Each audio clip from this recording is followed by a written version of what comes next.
નમસ્કાર વિદ્યાર્થી મિત્રો, આજે આપણે ચેપ્ટર નંબર 4માં સામાજિક વિજ્ઞાન ચેપ્ટર નંબર 4ની અંદર મુગલ શાસન દરમિયાન જે ભારતીય સાહિત્યની રચના થઈ છે એના વિશેની માહિતી મેળવવા જઈ રહ્યા છીએ. મુઘલ શાસન દરમિયાન વાસ્તુકલા અને અન્ય કલાઓ સાથે સાહિત્યનો પણ વિકાસ થયેલો જોવા મળે છે. પ્રથમ મુઘલ બાદશાહ બાબરની ગણના કરવામાં આવે છે કે જેણે મુઘલ સામ્રાજ્યનો પાયો ભારતમાં નાખેલો હતો. તો એ બાબર છે, એ બાબરે તુર્કી ભાષામાં તુઝુક-એ બાબરી નામે પોતાની આત્મકથા લખી હતી.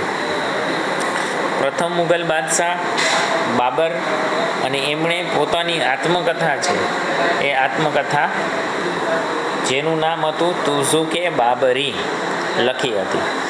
ત્યારબાદ એ જ તુઝુક-એ બાબરી નામની આત્મકથાનું ફારસી ભાષાની અંદર અનુવાદ કરવામાં આવ્યું અને એ ગ્રંથનું નામ હતું બાબરનામા, એવું લખવામાં આવ્યું. બાબર બાદ બાબરનો પુત્ર હુમાયુ એ દિલ્હીની ગાદી ઉપર બેઠો, પરંતુ હુમાયુ છે એનું સાહિત્યમાં કોઈ પ્રદાન હતું નહીં. પરંતુ હુમાયુની બહેન જેનું નામ હતું ગુલબદન, અને ગુલબદન બેગમે હુમાયુ નામનું એક પુસ્તક લખ્યું હતું કે જેની અંદર હુમાયુના જીવન વિશેની તમામ માહિતી આપવામાં આવેલી હતી. કઈ રીતે હુમાયુ ગાદીએ બેઠો, ત્યારબાદ કઈ રીતે હુમાયુને પોતાના જીવનના 15 વર્ષ રઝળપાટ કરવી પડી હતી અને ફરી પાછો બીજી વાર એ કઈ રીતે દિલ્હીની ગાદી ઉપર બેઠો.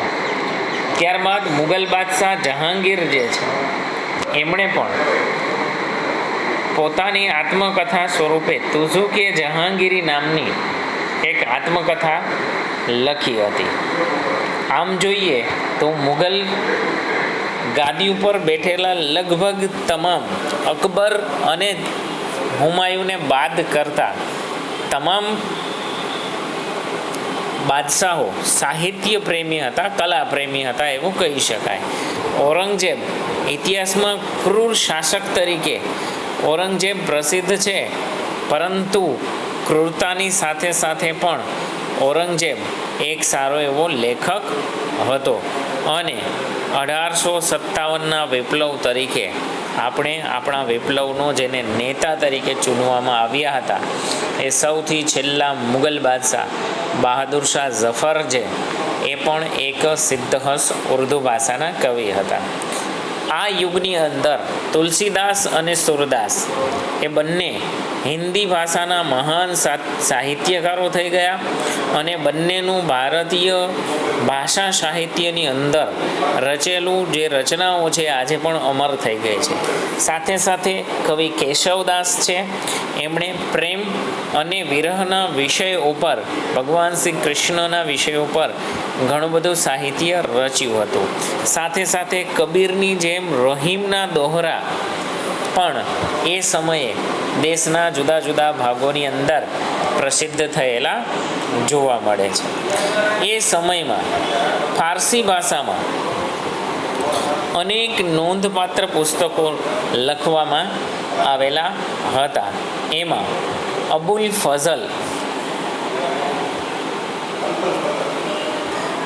ફઝલ નામનો જે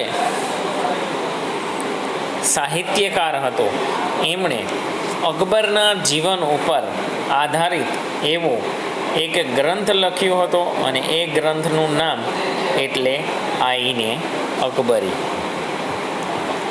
અકબર પોતે પોતાના જીવનમાં અભ્યાસ કરી શક્યો ન હતો, પરંતુ અકબરના જીવન ઉપર એ સમયના સાહિત્યકારોએ ઘણું બધું સાહિત્ય લખેલું જોવા મળે છે.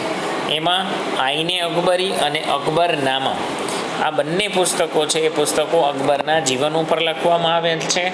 સાથે સાથે એ પુસ્તકોની અંદર ભારતના મુઘલ શાસન દરમિયાનના રીતિ રિવાજો, શિષ્ટાચારો, ધર્મ અને દર્શન, આર્થિક સ્થિતિ અને જીવનના લગભગ તમામ પાસાઓનું વિસ્તૃત વર્ણન આ ગ્રંથોની અંદર કરવામાં આવેલું જોઈ શકાય છે, જે ભારતના એ સમયના ઇતિહાસને સમજવા માટેની એક અગત્યની કૃતિ તરીકે પણ ઘણી મૂલ્યવાન કૃતિ ગણવામાં આવે છે.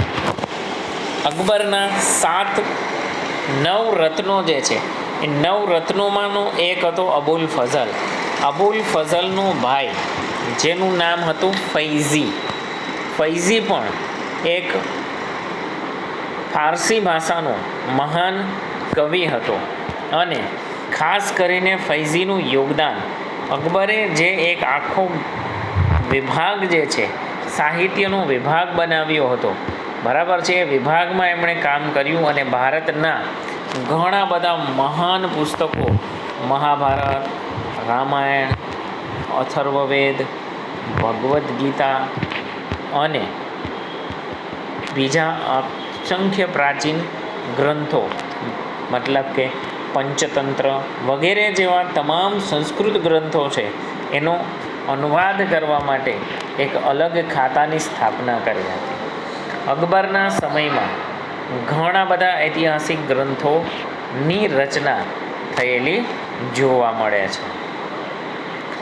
સાથે સાથે મધ્યયુગની અંદર એક વિશિષ્ટ ઘટના જે બની હતી અને એ ઘટના હતી ઉર્દુ ભાષાની. હિન્દી, સંસ્કૃત અને અરબી અને ફારસી ભાષાનું વિચિત્ર પ્રકારનું એક બધાનું સમન્વય બની અને જે નવી ભાષા ઉદ્ભવી એ ભાષા હતી ઉર્દુ ભાષા.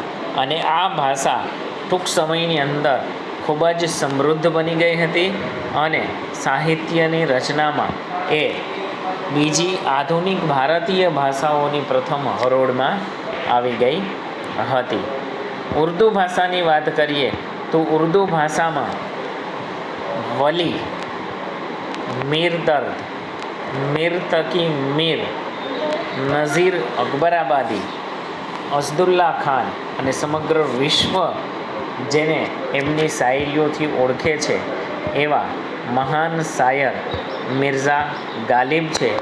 એ મિર્ઝા ગાલિબ પણ આ સમયના મહાન ઉર્દુ સાહિત્યકારોમાંના એક ગણવામાં આવે છે. 18મી સદીમાં ઉર્દુમાં ગદ્ય માત્ર કવિતાઓ અને શેરો શાયરી જ નહીં પણ ગદ્યની અંદર પણ ઉર્દુ લખવાની શરૂઆત થયેલી જોવા મળે છે.